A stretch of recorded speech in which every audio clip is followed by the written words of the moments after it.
Hey, welcome back to the Vintage Ambulance Chronicles. I'm Dave McGowan. Hey, my apologies for not getting this out sooner. Work schedules and even vacation kind of got in the way, but now I found a good window of time to get to work and put this all together. I got a new video editor, so this should be interesting to see how this works. And I promise it's not going to be looking like a PowerPoint presentation like the last one. Um, so these videos really are some of the work that I've done with them. The new light bar, exchanging out the old light bar with a more period correct light bar. Some of the challenges that I had with some flashing systems, pulling the old carpeting out of the back in the patient compartment. Who puts carpet in the back of an ambulance? That's never even heard of that before. That wasn't certainly wasn't stock. It was done afterwards, and I'm sure never with patient care. But yeah, I have that, and then we took it to the car show twice, and that was an absolute blast. We could have sold tickets. The number of people that came up to this car and just wanted to know about it, the comments of people was just amazing, and it was all absolutely 100% wonderful. I think I'll also show a picture of before I got the new tires on it. What happened to two of them? Um, just don't drive on old tires; they will fall apart. And yeah, what else? I'm trying to think here. Well, you know what? There's a lot of video. Let's just go ahead and watch them and enjoy. And please remember to click like and share. And if you do have some videos of your ambulance and you want to send them to me and get them on here, there's a kind of a link with my email. So get a hold of me, let me know, and I'll be more than happy to post them. All right, cheers, enjoy it. So, welcome to the Vintage Cadillac Ambulance Chronicles.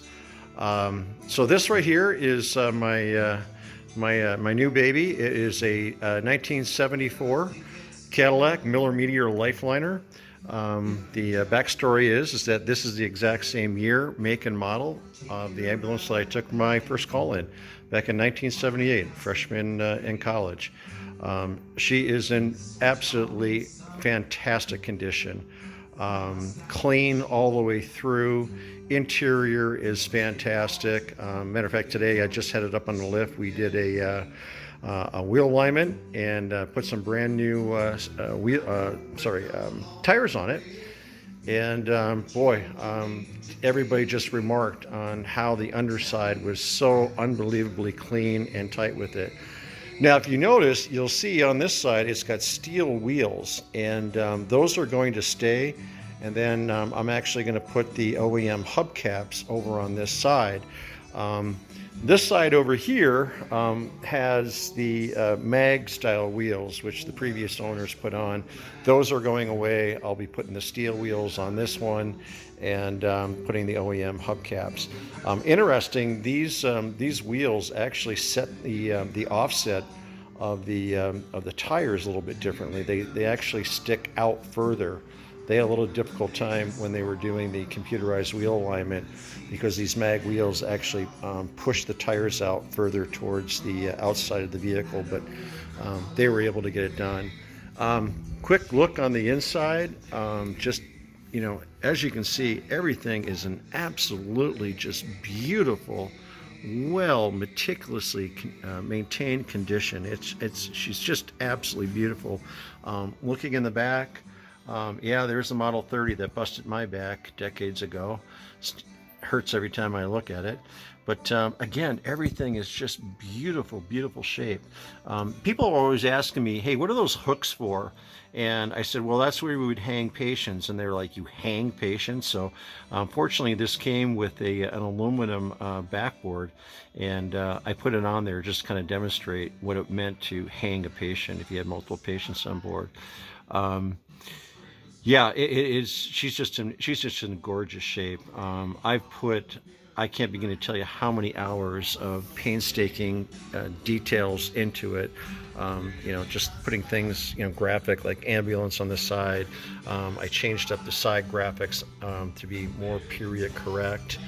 Um, And you know, on the inside too, I just did a lot of cleaning and things like that. But like I said, she's just in gorgeous shape. Now, one of the things that I'm doing today is it came with a Federal Aerodynamic light bar, and if anybody knows that that is not a period correct for 1974. Matter of fact, I think the Aerodynamic came out in the probably the early to mid 80s. So again, if I want to make this more period correct, I'm going to have to take that off, which I did. And I have a replacement, which is the Twinsonic, which is sitting right here. I actually did have a Twinsonic, so I'm going to try and fabricate to get that one on board. Here is the Aerodynamic. I'm actually taking the speaker out and then putting it over here on this one.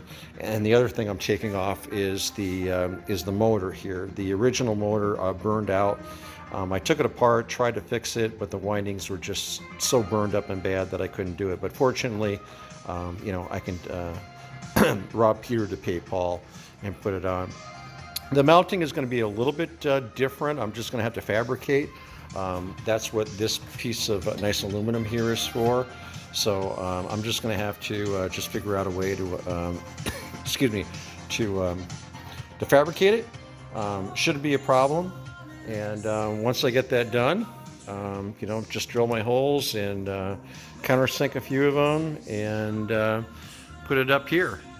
And then I'm going to move on to, I actually put on these two Unity lights, and I want to wigwag them. And you know, I'm pretty good at electronics, but the interesting thing is that the flasher unit inside is actually a negative flashing. But when you go back to the tunnel lights back there, it's just typical grounded and then positive, which creates the flashing. So I don't know what's going on with that. I'm just probably have to reach out to some of my friends in the Professional Car Society and kind of ask them, like, hey, what's going on with that? Why is that happening? But yeah, other than that, you know, she's just going to be about as done as I can get when I put the new light bar, and then when I put the OEM hubcaps and rims, at least on this the driver's side. Not much more to do with it. It's just in such great shape. But anyhow, as I continue to do things and I go to some car shows. Oh, by the way, yeah, this is the piece that I'm going to have to actually use when I mount the Twinsonic up here. So this piece kind of fits on like that, and then I'm just going to have to fabricate that aluminum that you saw to come out, and then I'll end up attaching the Twinsonic with some bolts through that way. Shouldn't be a problem. And then the electrical connections, yeah, pretty simple. I mean, basically you got power, and then you have your hot, and then you have your speaker leads for the siren.